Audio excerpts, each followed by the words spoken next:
বাংলাদেশ একটি কৃষি প্রধান দেশ। এদেশের অর্থনৈতিক চালিকা শক্তির সিংহভাগ আসে কৃষি থেকে। এদেশের মাটি কৃষির জন্য একটি আশীর্বাদ।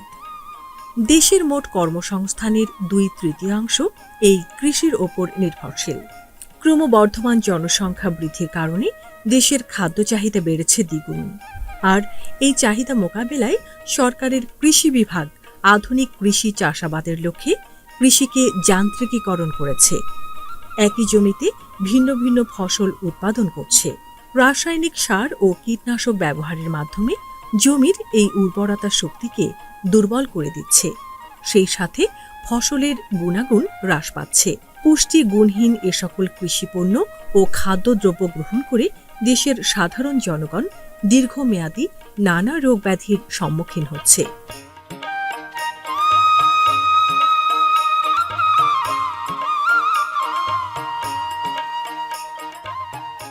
সুপ্রিয় দর্শক মণ্ডলী, আপনাদের অনেক অনেক প্রীতি ও শুভেচ্ছা জানিয়ে শুরু করছি আমাদের কৃষি বিষয়ক তথ্যভিত্তিক নিয়মিত অনুষ্ঠান অর্গানিক ও জীবনে।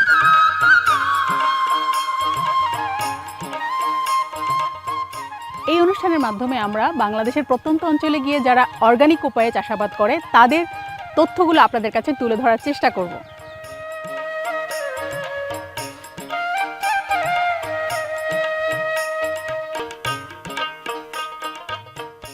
আজ আমরা এসেছি মানিকগঞ্জ জেলার সিংগাই উপজেলার খাসিরচর গ্রামে। আপনাদেরকে আজকে এই গ্রামে কিভাবে কৃষকরা অর্গানিক উপায়ে সবজি চাষাবাদ করে সেই বিষয়ে আমরা দেখাবো। মানিকগঞ্জ জেলার সিংগাইর উপজেলার খাসেরচর এলাকাটি একটি কৃষিভিত্তিক অঞ্চল। এখানকার কৃষকেরা পূর্বের মতো রাসায়নিক সার, কীটনাশক, বালাইনাশক ব্যবহার করে আর চাষাবাদে আগ্রহী হচ্ছে না। এই অঞ্চলের প্রায় প্রতিটি মাঠেই এখন জৈব কৃষির প্রচলন ঘটেছে। এখানে একই জমিতে ফুলকপি, পেঁপে, বাঁধাকপি, ধনিয়া পাতার চাষ করছে অর্গানিক পদ্ধতিতে। আমরা এখন কথা বলবো একজন কৃষকের সাথে। চাচা, আসসালামু আলাইকুম। ওয়ালাইকুম আসসালাম ওয়া রাহমাতুল্লাহি ওয়া বারাকাতুহু। ভালো আছেন চাচা? আলহামদুলিল্লাহ, খুব ভালো রাখছে। আচ্ছা চাচা, আমি দেখলাম আপনার এই জমিতে বিভিন্ন ধরনের ফসল আছে। একই জমিতে এত রকম ফসল আপনি যে উৎপাদন করছেন, তো এখানে কি আপনি অর্গানিক উপায়ে করছেন না বিভিন্ন সার ব্যবহার করছেন? জৈব সার, এই সারটা হইলো বাড়ি গরু পালি, ওই গরুর গোবর দিয়া আর হইলো হুড়া হাপ্পি দিয়া বিভিন্ন জঙ্গল মঙ্গল দিয়া গ্যাস বানাই, ওই গ্যাস থেকে ওইটা দিয়ে সার হয়, ওই সার আমরা খেতে বুনি। জৈব সার ব্যবহার করার কারণে ফসলগুলো তো স্বাভাবিকভাবে একটু দেরিতে বড় হয়, আস্তে আস্তে বড় হয়। তো আপনি যদি এখানে রাসায়নিক সার ব্যবহার করতেন তাহলে ফসলগুলো খুব দ্রুত বড় হতো এবং আপনি এটা বাজারে খুব তাড়াতাড়ি আপনি বিক্রি করতে পারতেন, আপনি একটা লাভবান হতেন। সবাই যেটা চিন্তা করে আপনি গতানুগতিক, কিন্তু আপনি একটু গতানুগতিকের বাইরে গিয়ে জৈব সার ব্যবহার করেছেন, অর্গানিক উপায়ে আপনি সবজি উৎপাদন করছেন। এটা কেন করছেন? ওই সার ব্যবহার করলে, বীজ টিজ ব্যবহার করলে বাদে বীজ ব্যথা হয়, অসুখ বিসুখ হয়, এই জন্য এই সার ব্যবহার করি না। রাসায়নিক যে সারটা তার থেকে অনেকাংশে কম আপনি এখানে ব্যবহার করেছেন, যেটাতে আপনার টাকাটাও কম খরচ হয়েছে এবং মানুষ স্বাস্থ্যকর সবজি পাচ্ছে, যেই সবজিটা খেলে মানুষের আসলে শরীরে কোনো ধরনের রোগ বালাই সমস্যা হবে না। পাশাপাশি মানুষ এই সবজিটা থেকে যেই পুষ্টিটা পাবে সেটা তো আমরা সারযুক্ত সবজি থেকে আমরা মনে হয় পাচ্ছি না। আপনাদের এই গ্রামে কি সব অর্গানিক চাষাবাদ হয়? আমি মোটামুটি করি, কিছু কিছু গৃহস্থ করে, কত সার ব্যবহার করে না। চলেন আমরা একটু আপনার ওই ক্ষেতগুলোর ওই ফসলগুলো সম্পর্কে একটু জেনে নিব। নন যাই, চলেন।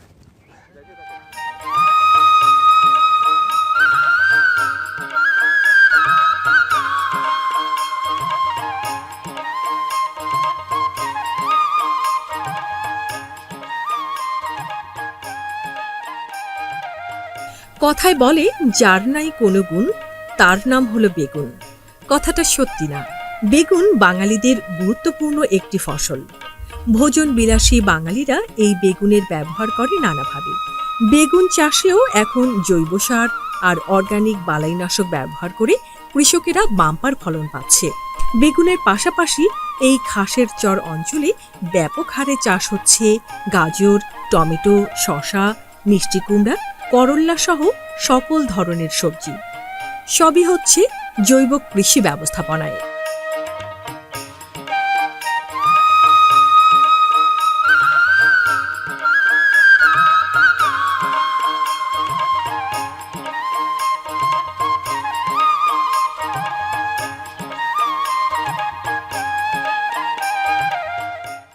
সাধারণত আপনার বেগুনে আমরা জানি যে অনেক বেশি পোকা হয়, তা আপনার এই ক্ষেতে পোকামুক্ত সবজি করার জন্য আপনি বেগুনের মধ্যে কি ব্যবহার করেন? ওই যে বালাইনাশক, আচ্ছা, ওইটা আপনি মনে করেন সপ্তাহে 2 দিন দিত, 2 দিন দেন আপনি? 2 দিন ব্যবহার করতে হয় সপ্তাহ, আর বৃষ্টির মাত্রাটা বেশি দিত, পানি বেশি ওই গাছটা নামাই দিত, ভিজেই দিত হয় গাছটা। এই যে ধ্যান রাখবে বেগুন। এবং চাচা আমি দেখলাম আপনার এই ক্ষেতে মানে এই যে। পোকা যেটা বলে, আমি অনেকক্ষণ তো হাঁটলাম, আমি দেখলাম আপনার এই সবজিতে মানে পোকা আমি খুঁজেই পেলাম না। দর্শক, আমরা অর্গানিক উপায়ে উৎপাদিত সবজি খাবো এবং সুস্থ থাকবো।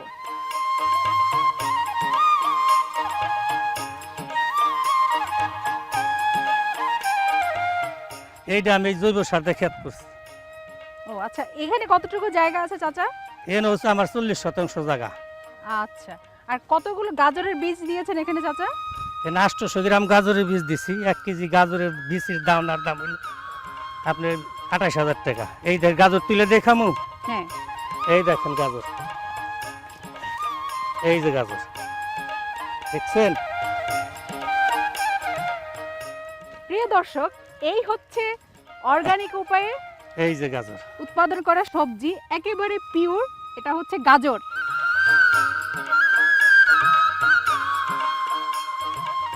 এটা হইলো ওই সার দিয়ে ব্যবহার, জৈব সার দিয়ে ব্যবহার করলে বাদে গাছ এইরকমই হবে, আর ওই যে টিএসপি সার ব্যবহার করলে এইরকমই গাছ হবে, কিন্তু ওইটা খরচ হইবে বেশি আর জৈব সারের খরচ কম হবে। জৈব সারটা ক্ষেত করলে লাভবান বেশি হবে। আচ্ছা, তাহলে চাচা এই অর্গানিক উপায়ে চাষাবাদ আর আপনার রাসায়নিক সারের চাষাবাদের মধ্যে তফাৎটা এটাই। হ্যাঁ, খরচ বেশি ভাঙ্গে, আচ্ছা, আর এটা তো অনেক স্বাস্থ্যকর আর মানুষের শরীরের জন্য ক্ষতি হয়। আর এই যে জৈব সার দিয়ে ব্যবহার করলে মানুষের উপকার হয়।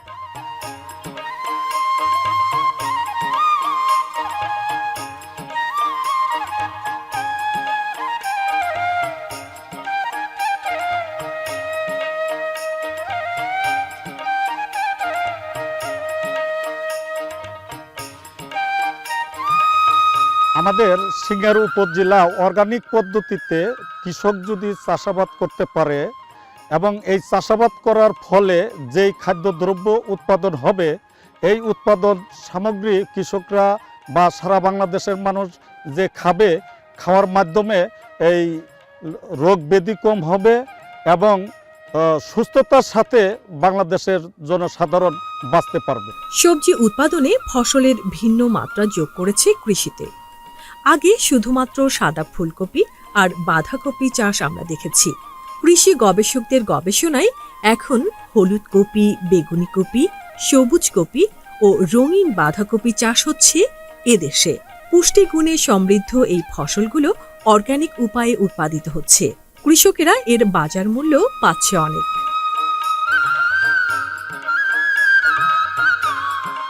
আমি বর্তমানে এখানে আমার 5 কালার ফুলকপি করছি, গোলাপি, লাল, সাদা এবং যে ব্রোকলি নীলগুলা। তাতে এগুলাতে আমরা সার্বক্ষণিক আমাদের উপজেলা মহোদয় আছে, ইউনিয়ন কাউন্সিলে যারা আমাদের কৃষি ও কর্মকর্তাগুলো আছে, তাদের সার্বিক তত্ত্বাবধানে আমরা এই চাষাবাদগুলো করতেছি। তাছাড়া আমি আপনার চাইনিজ আইটেম এগুলা করি, squash, bunching onion, red beet, lettuce. এবার আমাদের একটা প্রকল্প আছে উপজেলার, ক্যাপসিকাম চাষ, সেটাও অর্গানিক, ওইটা আমরা চাষাবাদ করতেছি। চাষাবাদের শুরু থেকে আমরা মাটি পরীক্ষা করি, আমাদের পানি পরীক্ষা করি, এরপর যে যা দরকার ওইভাবে আমরা কাজ করি। আমাদের জমিতে আমরা নিজেদের উৎপাদিত ভার্মি কম্পোস্ট সার ব্যবহার করি এবং যখন আমাদের চারাটা রোপণ করার 15 দিন পরে আমরা ফেরোমন টেপ, ইউলো টেপ, মানে যেটা দরকার ওগুলো আমরা ব্যবহার করি। তাতে আমাদের এরকম পোকামাকড় লাগে না। তারপরে সবচেয়ে বড় ব্যাপার যে পোকাটা তো একটা নির্দিষ্ট মাত্রায় উচ্চতায় অতিক্রম করে। আমরা আমাদের প্রত্যেকটা ক্ষেত দেখতে পাবেন, আমরা চারো সাইডে আমরা এই নেটিং করে দিয়েছি, যাতে আমাদের পোকাগুলো আমাদের আক্রমণ খুব কম হইতেছে। তারপরও আমরা প্রত্যেক দিন চেষ্টা করতেছি আমরা আমাদের শ্রমিকগুলা তত্ত্বাবধান করতে, যে কোনো পোকা টাকা বা কোনো সমস্যা আছে কিনা। তখন আমাদের যে ইউনিয়ন পর্যায়ে যারা ছিল এদের আমরা শরণাপন্ন হই না। তাছাড়া তারপর আরেকটু বেশি সমস্যা হলে আমরা উপজেলা পর্যায়ে যাই। অর্গানিকভাবে উৎপাদন করতে গেলে আমাদের ফলন মনে হয় একটু কম হয়, কিন্তু আসলে কথাটা সেই রকম না। অর্গানিকভাবে উৎপাদন করলে ওই তার চেয়ে ফলন একটু বেশি করা সম্ভব, যদি সঠিক ব্যবস্থাপনা এবং জৈব সার সম্পূর্ণ সে ঠিক মতো ইউজ করে। এবং দামটা এবং সব সবজি চাইতে দামটা একটু বেশি পাওয়া যায়। তারপরে মানুষের স্বাস্থ্যগত ঝুঁকিও আছে, যেটা আপনি অর্গানিকে কোনো স্বাস্থ্যগত ঝুঁকি নাই। এগুলো হচ্ছে, এবং আমার সবজিগুলো আমরা এমআরএল টেস্টও করাইছি, যাতে মানব দেহের জন্য কোনো ক্ষতিকর কোনো উপাদান এখানে পাওয়া যায় নাই। বিংশ শতাব্দীর চ্যালেঞ্জ মোকাবেলায় কৃষিভিত্তিক উন্নয়নের লক্ষ্যে জৈব কৃষির প্রচলন জরুরি বলে কৃষি গবেষক ও কৃষি বিজ্ঞানীগণ মত প্রকাশ করেছেন। জৈব কৃষির প্রচলন আদিকাল থেকেই ছিল। বর্তমানে সময় উপযোগী ও টেকসই জৈব কৃষির চাষাবাদের লক্ষ্যে দেশের প্রত্যন্ত অঞ্চলে জৈব কৃষি খামার গঠন করা হচ্ছে। সুপ্রিয় দর্শক, আমরা কথা বলবো আজকে মানিকগঞ্জ জেলার সিংগার উপজেলার কৃষি কর্মকর্তা হাবিবুল বাশার চৌধুরীর সাথে। আমরা আজকে এখানে এসেছি, আপনার দেখলাম যে এখানে বিভিন্ন ধরনের কফি, কালার কফি, ব্রোকলি এগুলো উৎপাদন হচ্ছে। তা আমরা জানি যে এই খামারটিতে অর্গানিক প্রক্রিয়া উৎপাদন হচ্ছে। সে কিভাবে উৎপাদন করছে, আসলে কি তারা অর্গানিক প্রক্রিয়া করছে কিনা একটু আমাদেরকে জানাবেন। প্রতি বছরই ন্যায় এবছরও অর্গানিক পদ্ধতিতে বিভিন্ন ধরনের বিভিন্ন রঙের ফুলকপি চাষ করতেছে। কোনোটা হলুদ রঙের, কোনোটা বেগুনি রঙের, কোনোটা সবুজ রঙের, এবং অনেক যে এই যে প্রক্রিয়াটা, এগুলা কিন্তু আমরা কৃষকদেরকে হাতে কলমে বিভিন্ন প্রশিক্ষণ, উঠান বৈঠক এইভাবে বিভিন্ন মাঠ দিবসের মাধ্যমে, আলোচনার মাধ্যমে কৃষকদেরকে উদ্বুদ্ধ করে যাতে কৃষক অর্গানিক পদ্ধতিতে সবজি চাষ করতে পারে, এবং আমরা ঢাকার মানুষকে বা সারা বাংলাদেশের মানুষকে নিরাপদ সবজিগুলো খাওয়াইতে পারি। এই বিষয়ে আমরা সর্বত্র সচেতন আছি। কৃষি সম্প্রসারণ অধিদপ্তর থেকে নির্দেশনায় আছে যে যেসব কীটনাশক ডিলার কীটনাশক বিক্রি করে, তাদের যে তাকগুলো আছে অন্তত একটা তাকে জৈব বালাইনাশক রাখবে, এবং সেই নির্দেশনা আমরা মেনে চলতেছি। এবং প্রত্যেকটা ডিলারকে চিঠি দেওয়া হয়েছে, তারা বাধ্যতামূলকভাবে জৈব বালাইনাশক অন্যান্য রাসায়নিক কীটনাশকের সাথে বিক্রি করবে।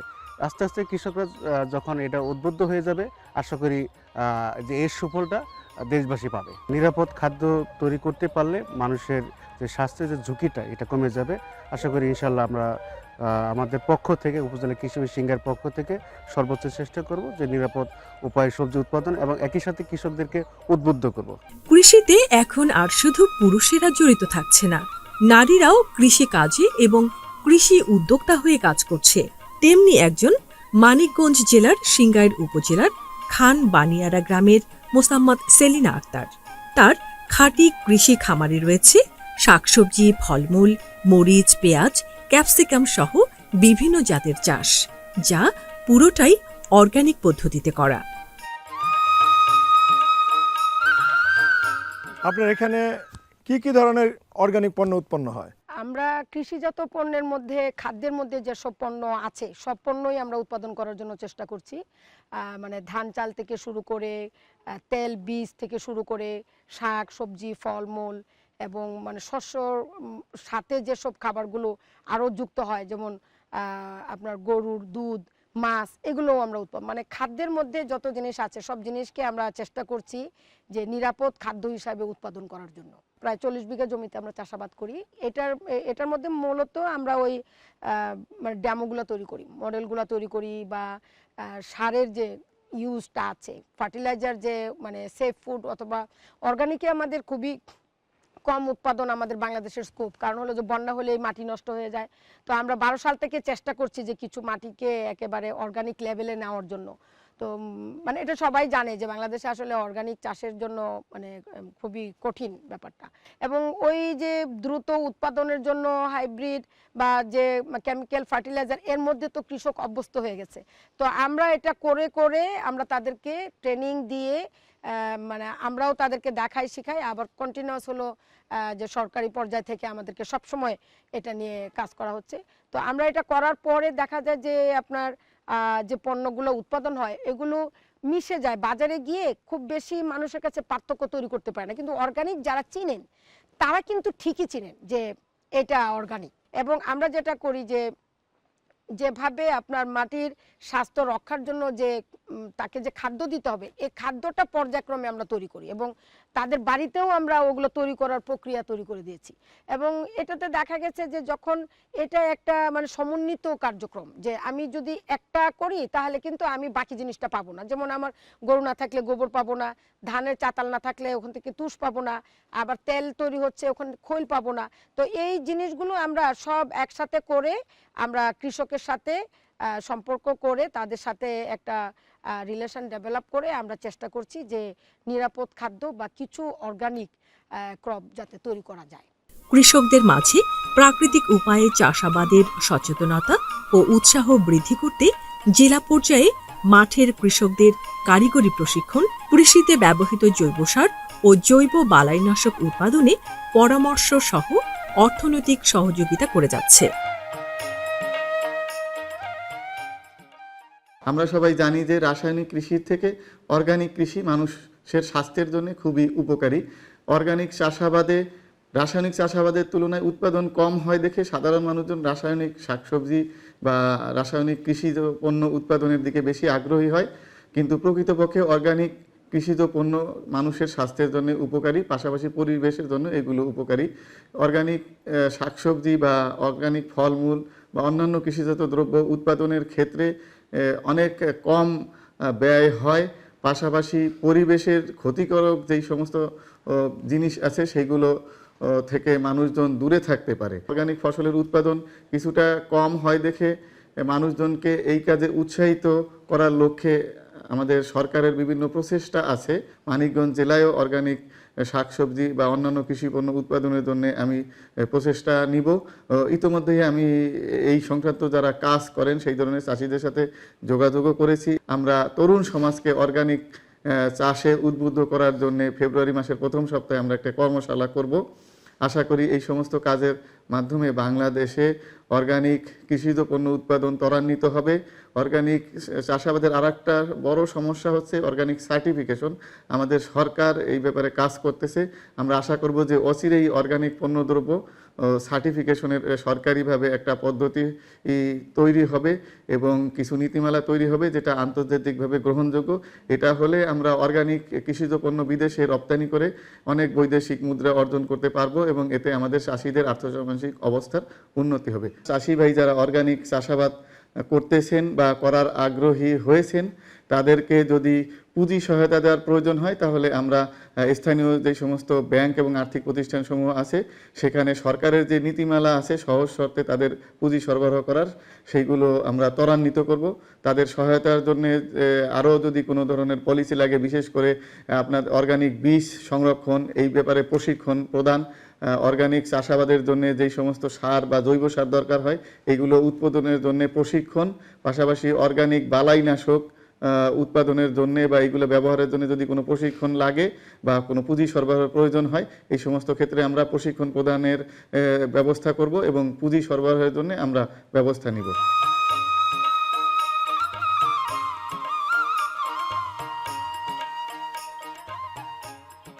কৃষক ভাইয়েরা, আপনারা যারা অর্গানিক উপায়ে চাষাবাদ করতে চাচ্ছেন তারা আমাদের সাথে যোগাযোগ করতে পারেন। আমাদের সাথে যোগাযোগ করার ঠিকানা প্রযোজক অর্গানিক ও জীবন, Bangladesh television, room number 223, television ভবন, রামপুরা, ঢাকা। আশা করি আমাদের এই অনুষ্ঠান আপনাদের কাছে ভালো লেগেছে। আবার দেখা হবে আপনাদের সাথে বাংলাদেশের অন্য কোনো জেলায় অর্গানিক ও জীবন নিয়ে। সে পর্যন্ত সুন্দর থাকুন, সুস্থ থাকুন, অর্গানিকের সাথে থাকুন।